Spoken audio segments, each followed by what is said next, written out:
I'm Connor Wold, and welcome back to another episode of Forgotten Oscar Films. It's the third episode. We're getting into the role of things.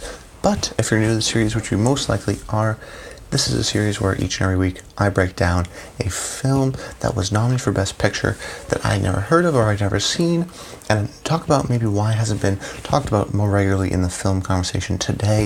We start with the 1988 Oscar films with Mississippi Burning, and we're going to be working our way backwards.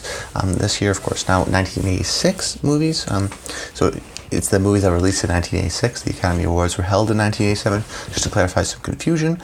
But I want the show to evolve and change over the time, similarly to Masters of Controlled Chaos and Old on Old. So any sort of constructive feedback would be really helpful in the comments down below. But we can sort of jump into similar to Old on Old, sort of the history. I want to talk about the Oscars element so that if you're an Oscars fan, you can get some history about it, but also some film analysis as I talk about the actual film itself. But at this time, this was the year of Platoon. So the five nominees were Platoon, which I didn't choose because, it won Best Picture. It's seen as one of the best Vietnam War movies of all time. I've talked about it before in my Oliver Stone episode. So it's a great movie. Oliver Stone is an acclaimed director. That one has held up for sure. A Room with a View.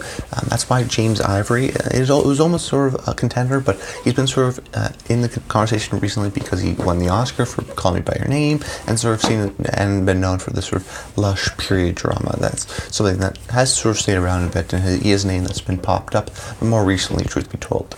Then there was Children of a Lesser God, which was almost a candidate, but I was just a little bit more interested in the mission, and I want to talk about William Hurt next week with Kiss of the Spider Woman, and I think that will sort of cap this William Hurt bullet I've been dodging. And then the other film was Hannah and Her Sisters, which is a Woody Allen film, a film I've already seen, a really amazing film. I really enjoyed that.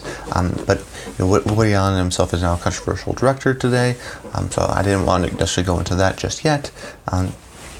Plus, I think, he's still a really successful director, and people still want to work with him. It's only until these recent years that people have been backing away by some of his maybe more disturbing acts and whatnot. I don't want to claim anything, but, I know that's sort of the vibe of him right now. So I went with The Mission. I heard very tangentially about this movie. It's done by Roland Joffe, who's not an acclaimed director. He's been sort of on a roll at this time. He did The Killing Fields, which was nominated. But in terms of how The Mission was positioned in this Oscar race, it was sort of that period drama, similarly to Hope and Glory of last week. It's sort of this epic period drama, very religious, and this was a time where really in the 50s and in the 60s we saw with the studio system, because of the rise of the television, they wanted to make these big epics. So we saw a lot of huge historical epics in the 50s and the 60s, Ben-Hur, Ten Commandments, things like that, those classic ones, of course, The King and I believe. And then, of course, by the 70s, they sort of all went away, and they were just sort of, because the studio system fell apart, they weren't as financially feasible, and audience tastes change. But then at the end of the 80s, I thought they sort of came back in a bit with The Mission and Temptation of Last Christ. And then, so it was interesting to see sort of a religious epic that hasn't necessarily even been heard about in that sense. But The Mission ended up, campaigning as a sort of the period drama where we had sort of romantic sort of movies, and dramas and whatnot. But so its unique kind of angle to it, because there's almost always a period drama for the Oscars. They ended up winning one Oscar for cinematography. It's nominated for a bunch of production design. It's very much a technical film in that sense. Even though there was some beautiful acting, I don't believe there was acting nominations, especially not for someone like Jeremy Irons, who I was a fan of. And then even when I was watching the film, they sort of put up a big thing that it won the Palme d'Or at Cannes. It beat out After Hours Martin Scorsese and Tarkovsky's The Sacrifice.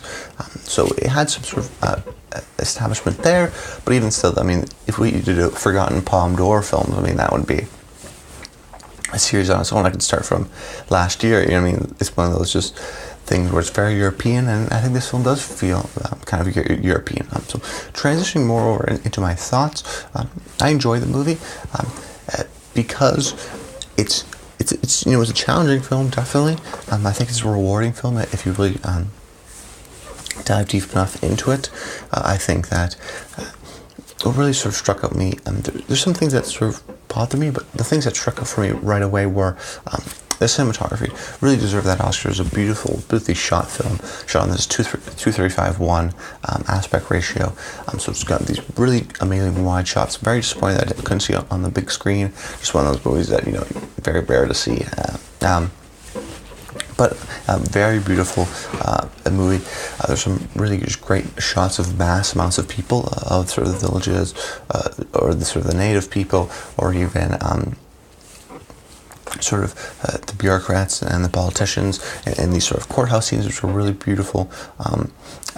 There's really not a lot of dialogue in the film, so there's some great moments that we can just engulf ourselves in this world, and these lush, vibrant colors, and sort of the mud of South America. And this has always been an issue that people have been trying to tackle. I think some may be more successful than less, but I'd actually put this in the successful category. This was a film that I also wanted to do because it got 63% Rotten Tomatoes, in which people have been going back to in sort of the mid-2000s and gone back and said, that's not too much of a great movie, because of maybe the politics surrounded by it. But I've always been a fan of not sort of asking, what it could have been. This movie should have been this. Trying to be more along the lines of, this is the movie that we got. Let's judge it on its merits instead of trying to well-wish and try to think of something what it could have been. This is a movie that we got, and this is a movie of a story of Jesuit priests and them trying to sort of convert these natives to Christianity. It stars, of course, Robert De Niro and Jeremy Irons, and it's really a poetic film in a lot of ways because of its real reliance on the detail, the sounds, and the music of the images. Just having the images, but then accentuating that by the detailed sound of either the mud, some really great sound design, and then mixed in. Ennio Morricone did the score, did a beautiful job. He was also nominated, did not win. This was a period where Ennio Morricone in the 80s, he did this, and he did Cinema by Paradiso, so he was transitioning away, he had been for a while, but he's been transitioning away from sort of the spaghetti westerns and really into more of these Hollywood films, something like The Mission, but even The Mission's Cinema Paradiso, of course, not a Hollywood film, but still sort of making it to the Oscars, I guess you would say. He also did The Thing in 1982, and I like a lot of those scores. I think he does a great job because it's a different side anymore, different sort of ecstasy of gold, very instrument, unique, sort of heavy spaghetti western scores, and very much use a little bit of 80s sort of synth to it, but it's much more of a pulse pounding, less of a sort of a techno sort of feel to it, but some beautiful flutes. There's a great flute scene in the movie, and that's what the film, because it doesn't rely on dialogue, because there's a language barrier, of course, it relies on certain sort of human things that connect us all that go past language. Sort of just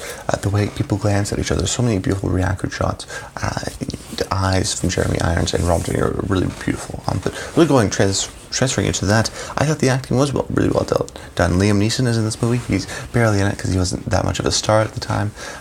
We do have Robert De Niro and Jeremy Irons. And Robert De Niro and Jeremy Irons are both brilliant.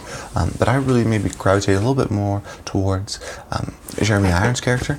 Even though Robert De Niro's character has a clear, sort of obvious character arc throughout the film, I think Jeremy Irons has a very unique establishment to him, where he's trying to really believe and try to test his faith in a lot of ways, by believing in Robert De Niro's character, who is a slave hunter and did stuff in this past, and is trying to convert him, in a sense, to becoming a Jesuit priest, and then how he can help and sort of spread the word. So it's not only trying to help these natives convert to Christianity, or giving them that option.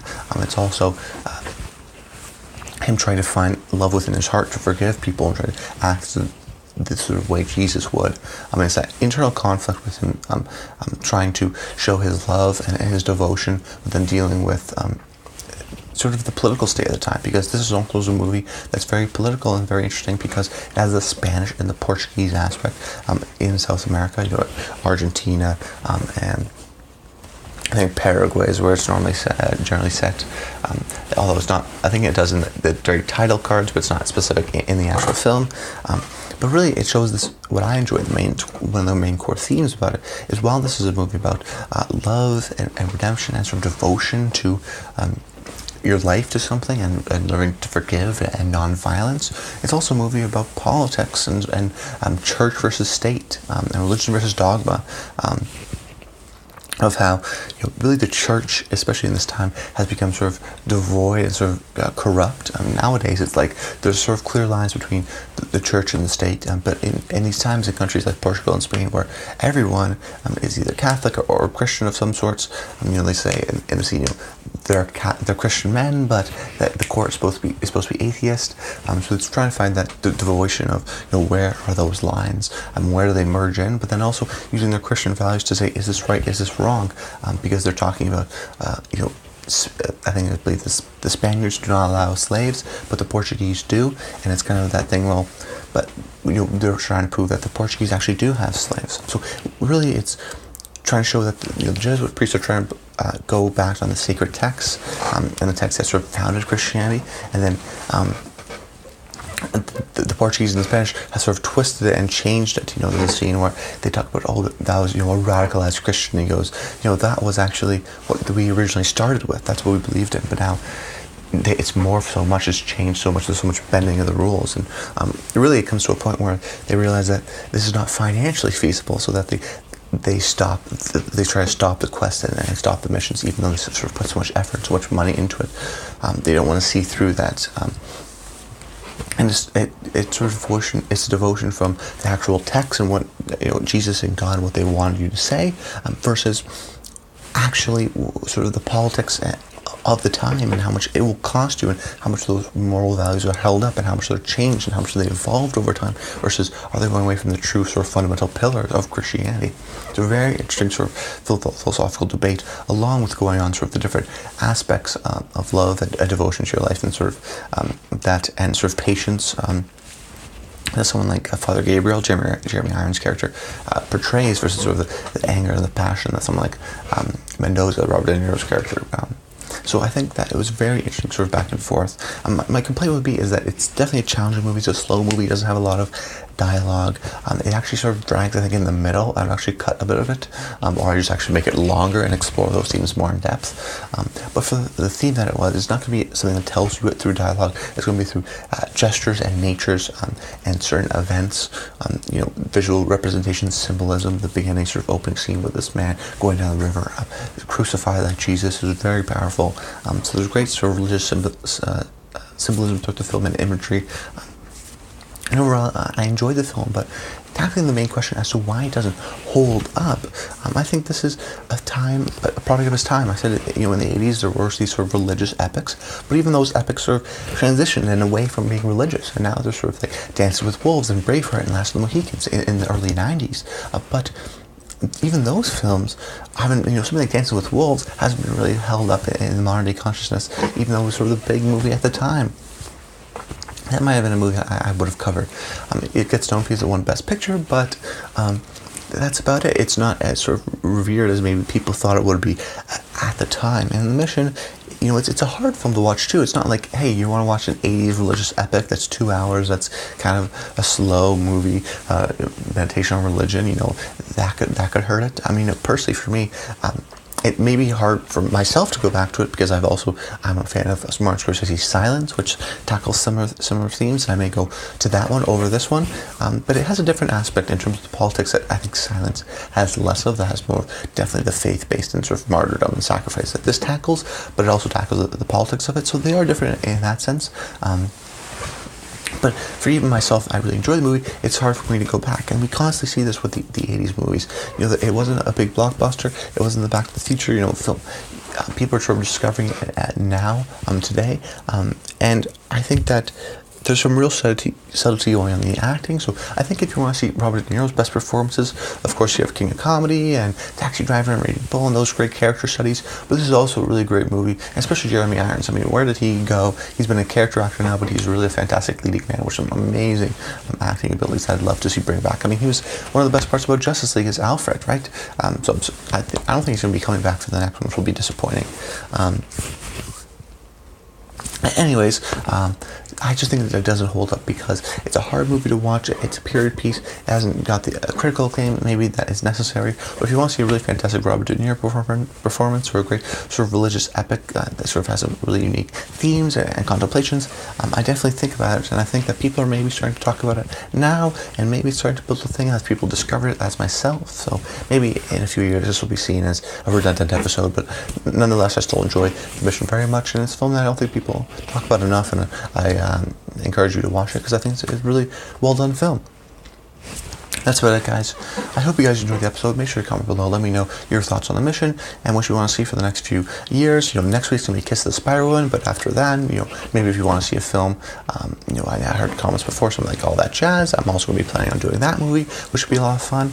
But, give me some of your thoughts. They may not all make it. If you say, hey, you should do Godfather for 1972 or whatever. It's like, everyone knows about The Godfather. So, anyways, that's about it, guys. I hope you guys enjoyed the episode.